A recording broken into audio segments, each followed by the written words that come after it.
환영하고 축복합니다. 지난 100년 동안 이스라엘 백성들에게 있어서 가장 큰 소망은 성벽을 재건하는 일이었습니다. 예루살렘 성벽을 재건하는 일을 위해서 그들은 수차례 애쓰고 수고를 했습니다. 하지만 그 성벽을 재건할 수가 없었습니다. 그런데 느헤미야를 중심으로 해서 이스라엘 백성들이 합심해서 단 52일 만에 예루살렘 성벽을 재건했습니다. 얼마나 큰 감동이겠습니까? 이것은 기적입니다. 성벽 재건을 마친 이스라엘 백성들은 기쁨과 감격에 사로잡혀서 성전 봉헌을 하나님께 올려드립니다. 이에 대해서 느헤미야 12장 43절에는 이렇게 말씀해 주고 있습니다. 이날에 무리가 큰 제사를 드리고 심히 즐거워하였으니 이는 하나님이 크게 즐거워하게 하셨습니다. 부녀와 어린아이도 즐거워하였으므로 예루살렘이 즐거워하는 소리가 멀리 들렸느니라. 이스라엘 백성들은 성전 봉헌 예배를 드리면서 엄청난 감격과 감사와 기쁨의 축제를 하나님께 드립니다. 그 즐거워하는 소리가 멀리까지 들렸다라고 말씀하고 있습니다. 그런데 여러분 한번 생각해 보십시오. 성벽을 재건하는 일 참으로 중요한 일입니다. 하지만 그들에게는요, 현실적으로 여전히 당면한 문제들이 산적해 있습니다. 마냥 기뻐할 만한 일은 아니다라는 거지요. 이들은 앞으로 어떻게 먹고 살아가야 될 것인가, 앞날이 그의 삶 가운데 어떻게 전개될 것인가, 이 모든 것들이 염려와 근심으로 다가설 수 있습니다. 기쁨을 누리기에는 좀 이른 것 같은 느낌이 듭니다. 그럼에도 불구하고 성경에는 그들의 모든 걱정과 근심 가운데서도 분명히 즐거워해야 되는 이유가 있다라고 말씀하고 있습니다. 그 이유가 무엇인가? 하나님이 크게 즐거워하게 했기 때문이다라고 말씀하고 있습니다. 하나님이 주시는 기쁨, 이 기쁨은 세상의 기쁨과 다릅니다.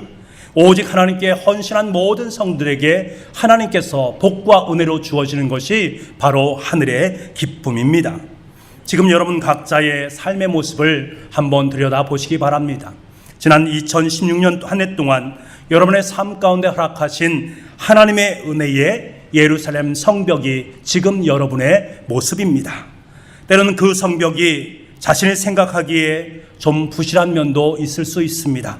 여전히 완전하게 성벽이 세워지지 않음으로 말미암아서 실망한 그러한 모습도 있을 수 있습니다. 하지만 여러분, 현재 여러분의 모습 앞에 감사하시고 기뻐하시기 바랍니다. 왜입니까? 우리의 기쁨은 하나님으로부터 오는 기쁨이기 때문에 그렇습니다. 하나님께서 우리를 위해서, 하나님께서 우리를 크게 기뻐하신다라고 말씀하고 계십니다. 그런데 어찌 우리가 기뻐하고 감사하지 않을 수 있겠습니까? 흡족하지 못해도 감사하시기 바랍니다. 완벽하지 못해도 감사하시기 바랍니다. 이 기쁨과 감사는 나로부터 비롯된 것이 아니라 하나님으로부터 우리의 삶 가운데 허락하시는 기쁨과 감사이기 때문입니다. 이스라엘 백성들은 하나님의 은혜에 너무나 감격해서 성전 봉헌을 하나님 앞에 올려드리면서 자원하는 마음으로 하나님께 헌물을 드립니다. 그때 이스라엘 백성들의 마음속에 엄청난 삶의 변화가 일어나기 시작합니다.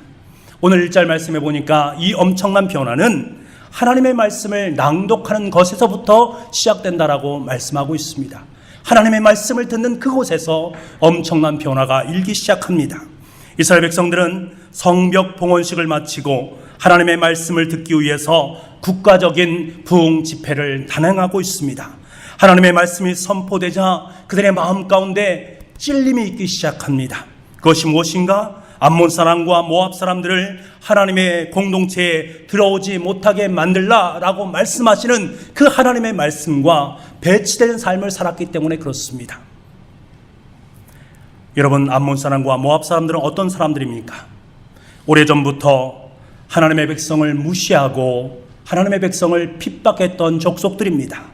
광야에서는 양식과 물도 주지 않을 정도로 지독하게 이스라엘 백성들을 미워했던 사람들입니다. 발람 선지자를 돈으로 매수해서 이스라엘을 저주하게 한 장본인들이 바로 이 모압 사람과 암몬 사람들이었습니다. 하나님께서 이러한 모압과 암몬의 죄악을 지적하시면서 이들과 철저히 분리하는 삶을 살라라고 명령하셨습니다. 그런데 이스라엘 백성들은 그러한 삶을 살지 못했던 것입니다. 그것 때문에 그들 가운데 마음에 찔림이 있기 시작합니다.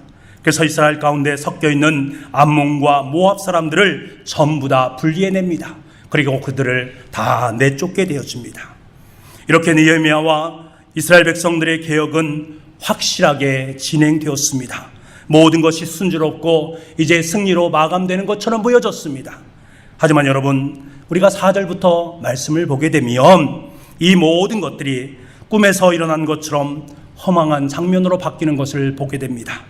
백성들이 그렇게 한 마음으로 깨끗하게 했던 성전이 다시금 이방인들의 손에 의해서 더럽혀지는 모습들을 우리가 보게 되기 때문입니다.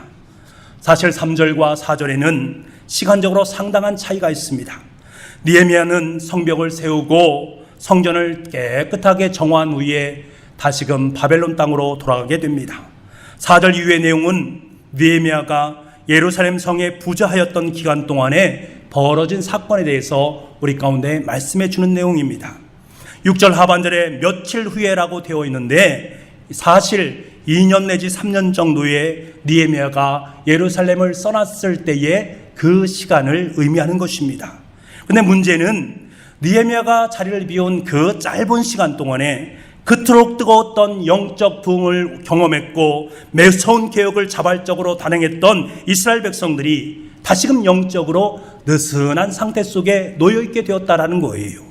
게다가 더욱 느헤미야를 놀라게 했던 것은 성전 중심에 이방인 토비아를 위한 방이 버젓이 마련되어 있다는 것입니다. 그것도 아주 큰 방에 각종 화려한 도구들이, 각종 화려한 기구들이, 가구들이 함께 어우러져 있습니다. 여러분, 하나님께서 계속해서 말씀하신 것이 무엇입니까? 하나님을 믿지 않는 이방 사람들은 절대로 성전을 출입할 수 없다. 이것이 일관적인 하나님의 말씀이었습니다. 그런데 출입하는 정도가 아니라 버젓이 자신만을 위한 특별한 방을 하나님의 성전 내에 만들어지고 있다 할 말을 이렇게 만드는 것이지요. 여러분, 도비아가 어떤 사람입니까? 성벽을 재건한 동안에 끊임없이 방해 공작을 해서 하나님께서 허락하시는 일을 방해했던 장본인이 바로 이 사람이었습니다. 갖은 수단과 방법을 동원해서 예루살렘 성벽 공사를 방해한 핵심적인 인물, 그 인물이 바로 이 도비아였습니다. 도비아에게는요, 막강한 권력과 부가 있었습니다. 이 권력과 부를 소유하고 있었기 때문에 이것들을 이용해서 이스라엘의 실력자들과 은밀하게 교제를 나누게 됩니다. 그리고 유대의 지도자들과 친척 관계를 맺으면서 이스라엘 백성들에게 상당한 영향력을 미치기 시작합니다.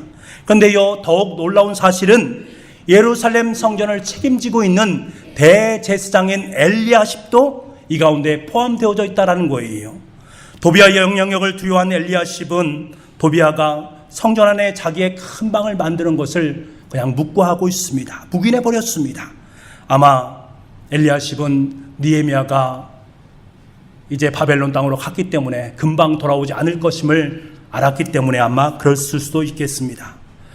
도비아를 위해서 그토록 큰 독방을 성전 내에 만들었다라는 것은 무엇을 의미합니까? 하나님께 바쳐진 거룩한 물품들, 그것을 저장해 놓은 방이 바로 이 골방들이었습니다. 하나의 골방으로만은 모자랍니다. 그래서 그 골방들을 여러 개 터서 큰 방을 만들어서 화려한 가구들을 그 속에 놓아두고 그 속에서 도비아가 살 수 있도록 만들어 주었다라는 것입니다. 성전의 거룩함을 목숨 걸고 지켜야 될 사람들이 이방 사람 도비아에게 성전을 큰 방을 내주었다라는 것은 충격스러운 일입니다. 이를 통해 우리는 느헤미야가 떠난 그 기간 동안에 유대 사회가 얼마나 타락했는가를 다시금 보게 되는 거지요. 사랑하는 성도 여러분, 우린 여기서 악의 집요함 내지 끈질김을 보게 됩니다. 도비아의 원래 이름은 하나님은 선하시다라는 뜻입니다. 여호와는 선하다라는 뜻이 도비아입니다. 그런데 도비아는 자신의 이름과 전혀 관계없이 하나님의 선한 사역들을 감당하는가? 그렇지 않고 하나님의 사역을 반대하면서 회방하는 사람, 그 일을 감당했습니다. 그 악함이 얼마나 집요했던지요, 마침내 예루살렘 성전의 중심부에 당당하게 자신의 자리를 마련해 놓는 그러한 집요함이 그 가운데 있었다라는 거지요. 여러분, 불과 2, 3년 전만 해도 예루살렘의 성벽과 성문까지도 정결하게 했던 이스라엘 백성들이 이제는 예루살렘 성전의 중심에 이방의 우상들을 자리 잡게 만들었고 그것을 허용했다라는 거예요. 여러분 생각해 보십시오. 이러한 일들이 갑자기 이루어졌겠습니까? 그 중심부에 이방 사람들이 큰 방을 가지고 기거할 수 있는 것 금방 이루어지는 일일까요? 그렇지 않습니다. 처음에는 별것 아닌 것처럼 여겨서 조금씩 악이 들어오게 되고 우리는 그것을 방관하게 되고 그로 말미암아서 결국에는 안방까지 내두는 결실을 맺게 되었다라는 것이요. 이것은 수치입니다.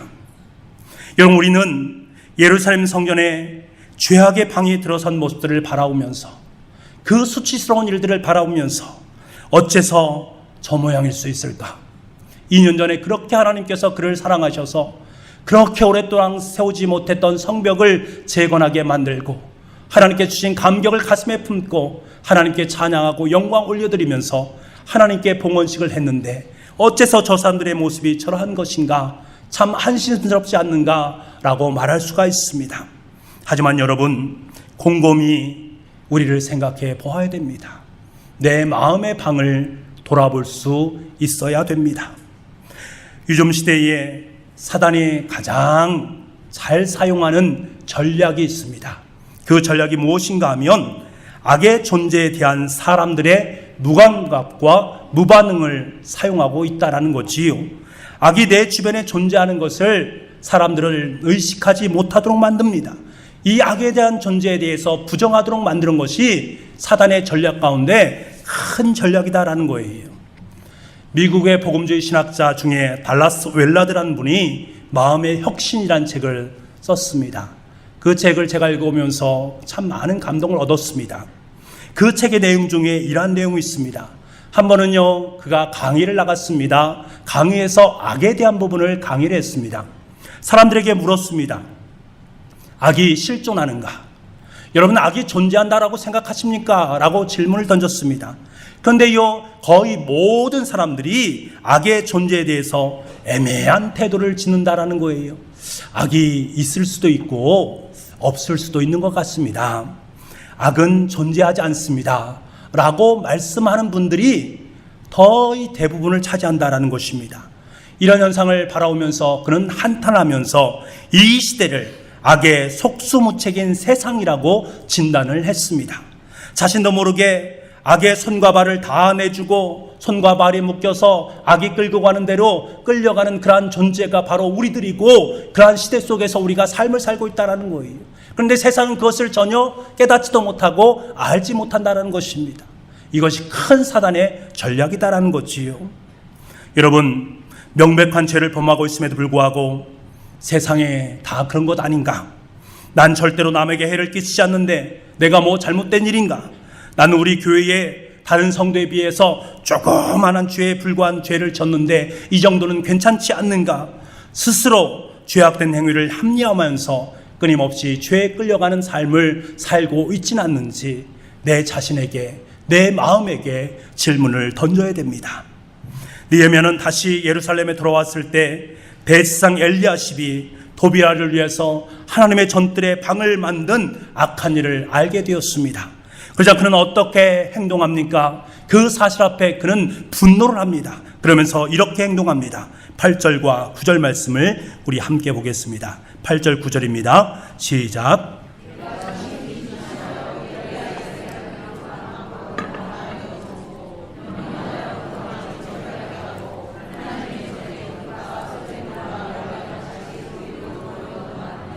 아멘. 한마디로 느헤미야는 성전을 대청소했다라는 거예요. 당장 악한 도비아와 그의 일당을 모두 쫓아내었습니다. 거룩한 분노로 강력하고 단호한 결단을 하고 있는 그들의 모습을 우리는 만나게 됩니다.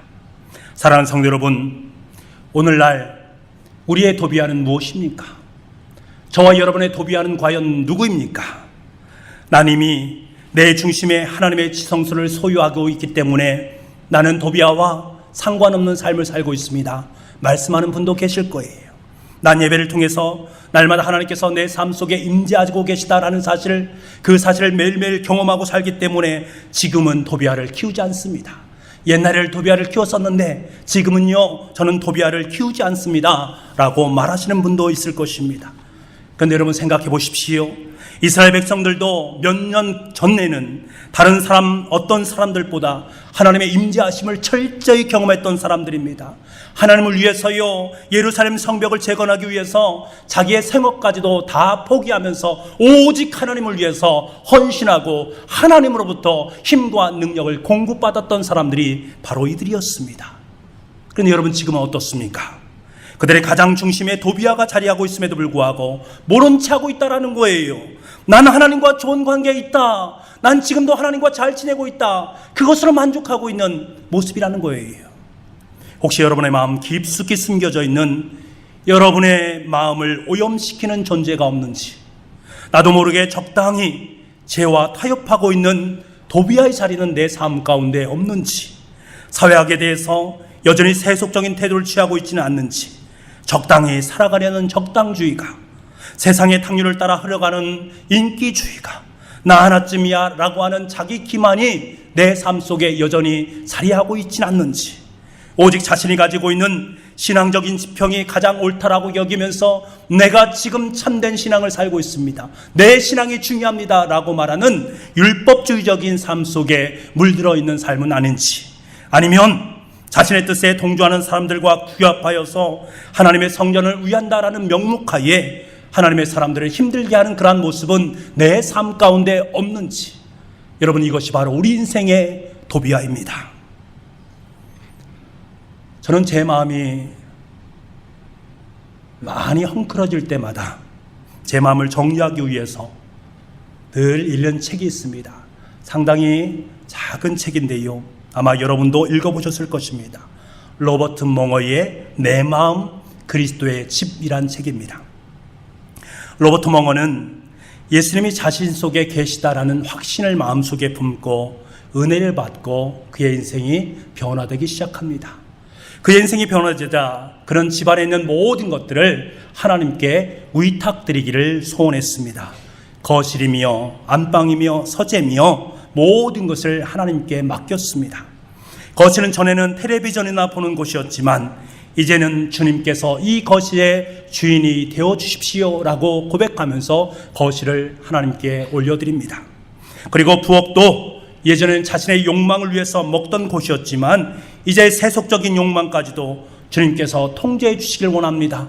이 먹는 문제까지도 주님께서 통제해 주시길 원합니다 라고 말하면서 부엌까지도 하나님께 내어드렸습니다. 그뿐입니까? 작업실에서도 이제는 주님의 크고 강한 팔을 의지하면서 자신과 이웃들을 위해서 일할 것을 결심했습니다. 이런 식으로 로버트 멍어는 하나하나 자신의 모든 공간들을 하나님 앞에 내어 맡겼습니다. 이 모든 공간들은 주님께서 주인이십니다 라고 고백합니다. 그는 이렇게 모든 것을 주님께 드렸기 때문에 마음속에 평안함이, 능력 주시는 하나님의 인도하심이, 정말 기쁜 것이 내 삶 속에 넘쳐나기를 기대했습니다. 내가 지금까지 하나님께 다 드렸기 때문에 하나님께 내 삶 속에 능력으로 함께해 주실 것이고 평안함으로 함께해 주실 것이고 기쁨이 차고 넘치게 만들어 주실 것이다 라고 기대했습니다만 여전히 마음이 편치 않는 거예요. 여전히 마음 한구석에 두려움도 있고 꺼림직한 모습들이 있는 거예요. 그것이 무엇일까? 그것이 무엇일까? 곰곰이 생각하는 동안에 그때 이상한 냄새가 나기 시작합니다. 2층에 조그마한 벽장이 있었는데 거기서 냄새가 솔솔 흘러나오는 거예요. 그것만은 주님께 보여드리고 싶지 않았는데, 왜냐하면 오직 내 자신만을 위한 은밀한 공간이 바로 그곳이기 때문에 나만의 물건이 감추어진 네모난 작은 벽장, 거기에는 죽은 것들도 있고 썩은 것들도 들어있지만 멍어에게 있어서는 사랑했고 필요한 그러한 공간이었습니다. 이것은 멍어의 생활 찌꺼기였습니다. 악한 것은 아니다 할지라도 그리스도인들에게는 합당치 않은 것들, 그것을 차곡차곡 쌓아놓는 나만의 비밀의 공간이었습니다. 그때 주님께서는 그 벽장을 가르치면서 말씀하십니다. 이것 어떡할래? 이것 어떡할래? 하지만 멍어는 주님 앞에서 그것을 인정하고 싶지 않았습니다. 인정할 수가 없었습니다. 그래서 버티게 됩니다. 그래서 주님께서는 그래 알았다라고 말씀하시면서 계단을 내려오셔서 멍어를 떠나려고 합니다. 여러분, 예수님 믿고 나서 제일 힘든 것이 무엇입니까? 내가 예수님을 믿었다면 내 삶 속에 살아서 역사하시는 그 예수님께서 내 삶 속에 찾아오셔서 나에게 능력도 주시고 기쁨도 주시고 은혜도 주시고 행복도 주시고 이 모든 것을 안겨주셔야 될 텐데, 그런데 내 마음속에 평안이 없는 거예요. 그런데 내 마음속에 기쁨이 없는 거예요. 그 마음속에 강한 성령의 역사심이 느껴지지 않는 거예요. 이것이 우리의 마음속에 가장 큰 아픔입니다. 도리어 더 힘들고 외로운 나의 모습을 만나게 됩니다. 멍어는 주님이 떠나신다고 하자 그제야 벽장까지도 주님께 내어드리기를 원합니다. 그러면서 자신이 가지고 있는 벽장 열쇠를 주님께 드리지요. 그리고 자기 스스로 하기는 힘드니까 주님께서 그 모든 것들을 다 버려 주십시오라고 말씀합니다. 그때 주님께서 흔쾌하게 승낙하시고 벽장문을 여셔서 더러운 모든 것들을 다 끌어내서 다 버리십니다. 그때요, 어디선가 상쾌하고 향기로운 바람이 불어와서 온 집안을 가득 채우게 됩니다. 죽은 것들은 다 쫓겨나게 되어지고 주님은 승리와 해방을 맛보게 하는 은혜를 그의 삶 가운데 허락해 주셨습니다. 사랑하는 북부가족 여러분, 우리는 주님 앞에 다 드린다고 하고 나는 주님의 영광을 위해서 삶을 산다라고 말을 하지만 마지막 한 가지, 곧 내 삶의 조그만 벽장 속 썩은 찌꺼기들을 주님께 드리지 못하고 있습니다. 아니, 말도 꺼내지 않습니다. 주님께 기도 제목으로조차 드리지 못하는 그것 내 삶 속에 있습니다. 그것이 바로 오늘날 나의 도비아입니다. 그런 우리에게 주님께서 말씀하십니다. 내가 힘들면 나에게 열쇠를 다오. 이것이 바로 복음의 은혜입니다. 내가 힘들면, 내가 할 수 없으면 나에게 열쇠를 다오. 이것이 하나님께서 우리의 삶 가운데 허락하신 하나님의 복음입니다. 여러분의 핵심은 무엇입니까? 예수님께서 내 안에서 일하신다라는 거예요. 주님께서 내 안에서 일하시면서 그 썩은 부분을 깨끗하게 치워주신다. 이것이 바로 하나님의 은혜입니다. 우리는 죄가 아니니 괜찮다고 우길지 몰라도 주님 보시기에는 냄새나는 찌꺼기에 불과할 수가 있습니다. 주님 바로 이것을 우리에게 요구하십니다.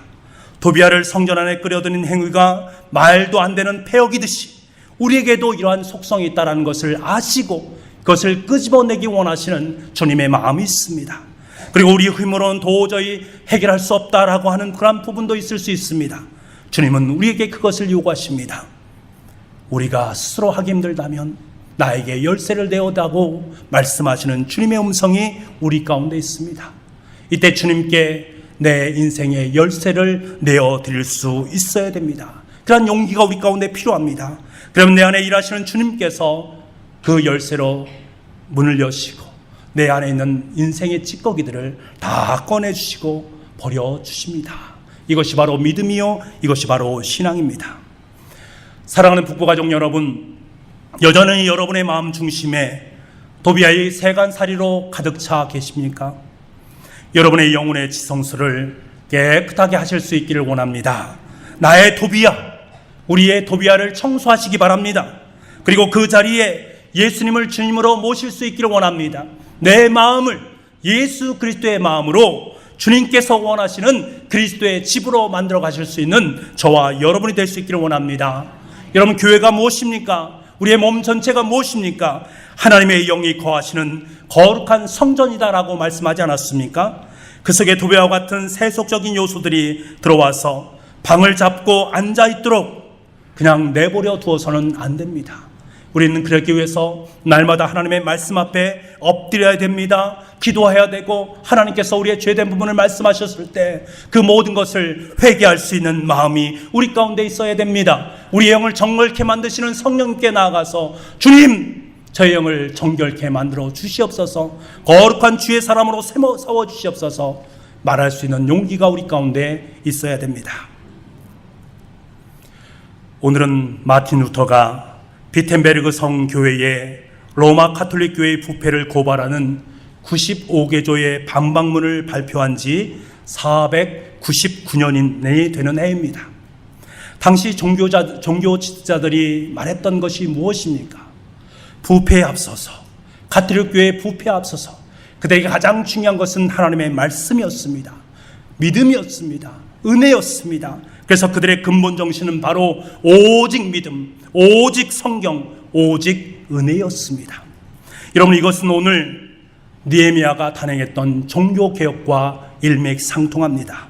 느헤미야는 우리 자신 속에 있는 도비아를 바라보게 하시고, 이 도비아로 말미암아서 믿음이 서지 못하고 말씀 앞에 서지 못하고 은혜 앞에 서지 못하는 우리를 보게 합니다. 그리고 다시금 그 모든 것을 정리하고 그리스도의 집으로 세워지길 원하는 그 마음을 우리에게 보여줍니다. 오직 믿음, 오직 말씀, 오직 은혜로 그리스도의 집을 지키길 원하는 느헤미야의 마음을 우리는 읽을 수 있습니다. 여러분, 중세의 로마 가톨릭은 너무나도 부패했습니다. 성 베드로 성당을 건축하기 위해서 재정이 너무나도 필요합니다. 그 필요한 재정을 충당하기 위해서 그들이 선택한 것은 면죄부였습니다. 산 사람이 죄를 지었을 때 그 죄를 없앨 수 있는 것이 돈이라고 여겼던 거예요. 그 돈을 내면 그 모든 죄가 용서받는다라고 여겼습니다. 어디 그뿐입니까? 이미 세상을 떠난 부모님들, 가족들의 영혼도 돈으로 구할 수 있다라는 도비아의 가문이설을 그들은 널리 전파했던 거예요. 그래서 하나님의 구원과 예수님의 십자가의 고난과 희생은 사라지고 종교의 중심에 돈이 자리하는 비극을 맛보게 된 것입니다. 이것이 바로 중세시대의 도비아의 자리였고 현대의 돈의 논리가 판을 치는 우리의 자리와 일맥상통한다는 거예요. 그래서 마르틴 루터는 종교개혁을 통해서 그 도비아의 자리를 하나님께서 원하시는 하나님의 집으로 세워가기 위해서 종교개혁을 단행했고, 그 종교개혁의 가장 중요한 기점이 바로 오직 믿음, 오직 성경, 오직 은혜라고 강력하게 요구했던 것입니다. 여러분, 이 나라의 민족의 현실을 보십시오. 얼마나 이 나라 민족 속에 도비아가 판을 치고 있는지 모르겠습니다. 최순실 사건으로 인해서 얼마나 나라가 어렵게 되는지 모르겠습니다. 도비아라는 인간의 권력이 얼마나 많은 사람들을 당황하게 만들고 국가의 기강을 헌рам스럽게 만들고 영적으로 피폐하게 만드는지를 우리는 똑똑히 보게 됩니다. 심지어는 영적으로 기독교와 불교와 천주교를 망라한 이상한 사이비인 영세교를 만들어서 최고의 권력까지 미혹하게 만들어버렸습니다. 저는 이 사실 앞에 너무나도 부끄럽고 너무나도 당황스럽고 그리고 너무나도 두렵습니다. 왜 그렇습니까? 먼저는 제 속에 있는 저의 실상을 보았기 때문에 그렇습니다. 여전히 내 마음 깊숙이 해서 또아를 틀고 있는 도비아의 자리가 제 마음속 깊숙이 있다는 사실을 볼 수 있는 기회가 되었기 때문에 그렇습니다. 저들이 잘못한 모습도 있지만 내 모습을 바라보라고 말씀하시는 주님의 음성을 듣게 되었고, 그 속에 자리한 도비아의 자리가 저의 마음을 너무나도 아프게 했기 때문에 그렇습니다. 그리고 한국 교회 속에 깃들여져 있는 도비아의 모습을 함께 볼 수 있었습니다. 더 나아가서 일찍이 100년 전에 평양 대부흥의 역사를 통해서 온 땅을 하나님의 집으로 만드시기 원하셨던 성령의 강력한 역사를 경험했던 이 나라 이 민족이 도비아라는 만문 앞에 서서히 하나님의 자리를 내어놓는 듯한 현실이 너무나도 안타깝고 너무나도 화가 나고 너무나도 속상하고 너무나도 힘이 듭니다. 그렇다고 여러분 그냥 있을 수 있겠습니까? 그렇기 때문에 저는 마냥 앉아 있을 수가 없었습니다. 하나님 앞에 무릎을 꿇고 기도하지 않을 수가 없었습니다. 하나님, 이 나라를 긍휼히 여겨주시길 원합니다. 이 나라를 불쌍히 여겨주시길 바랍니다. 이 나라가 진리 앞에 바로 서게 하시고 인간의 권력이 도비아라는 만몬이 얼마나 무서운지를 깨닫게 하여 주시옵소서. 죄인된 인간의 실존을 분명히 깨달아 알 수 있도록 주님 도와주시옵소서. 이 모든 부정과 부패가 모두 깨끗하게 밝혀지게 하시고 이 나라의 민족이 다시는 부패와 부정이 없는 정직한 나라, 거룩한 제상 나라가 될 수 있도록 주님 도와주시기를 원합니다. 그래서 이번 기회를 통해서 먼저 내 자신이 변화되게 도와주시고 한국 교회가 변화되게 도와주시고 대한민국이 영적으로 새로워질 수 있도록 주님 도와주시옵소서. 기도하지 않을 수가 없었습니다. 500년 전에 종교개혁자들이 외쳤던 그 외침이 우리 삶 속에 다시금 울려 퍼져야 됩니다. 오직 믿음으로, 오직 성경으로, 오직 은혜로. 느헤미야가 외쳤던 그 외침이 다시금 우리의 삶 속에 흘러넘쳐야 됩니다. 도비아의 세간을 밖에 다 내어버리고 내 마음을 그리스도의 집으로 만들라 말씀하는 그 말씀을 우리는 들어야 됩니다. 사랑하는 북부가족 여러분, 저는 소망합니다. 오늘 종교개혁 499주년을 기념해드리는 예배를 통해서 먼저 내 안에 있는 도비아를 물리칠 수 있는 저와 여러분이 되기를 원합니다. 그래서 내 마음이 그리스도의 집으로 아름답게 조성되어져서 이 시대의 제2의 느헤미야로 아름답게 세워질 수 있는 저와 여러분 되기를 원합니다. 그리고 우리 교회 모습 가운데 도비아적인 모습이 있다면 철저히 회개하고 새롭게 되어질 수 있기를 원합니다. 그래서 하나님 중심, 말씀 중심, 종교개혁자들이 외쳤던 오직 믿음으로, 오직 성경으로, 오직 은혜로 아름다운 영혼의 정원을 조성할 수 있는 저와 여러분이 되기를 원합니다. 더 나아가서 나의 조국 대한민국이 도비아의 소나기에서 벗어나서 정직한 민족, 진리 앞에 바로 세워지는 나라, 거룩한 제상의 나라로 아름답게 세워질 수 있기를 간절히 소망합니다. 이 시간에 우리 함께 기도하는 시간을 갖겠습니다. 우리는 하나님의 도움이 절대적으로 필요한 시대 속에서 삶을 살고 있습니다. 하나님, 이 나라의 민족을 긍휼히 여겨 주시길 원합니다. 도비아적인 그 모든 것들을 다 버릴 수 있게 도와주시옵소서. 먼저 내가 변화되기를 원합니다. 먼저 우리 교회가 변화되기를 원합니다. 이 나라의 민족이 변화될 수 있도록 주님 인도하여 주시옵소서. 이 나라의 민족이 진리 앞에 바로 서게 하시고 인간의 권력이 도비아라는 만몬이 얼마나 무서운지를 깨닫게 하시고 죄악된 인간의 실존을 다시 한번 돌아볼 수 있는 시간 될 수 있도록 주님 도와주시옵소서. 다시금 회개하고 나아가서 정직한 나라, 거룩한 제상 나라로 우리나라를 세워주시고 나의 삶을 세워주시고 우리 교회를 그렇게 하나님께 기뻐하는 교회로 세워주시옵소서. 우리 간절한 마음으로 함께 통성으로 기도하겠습니다.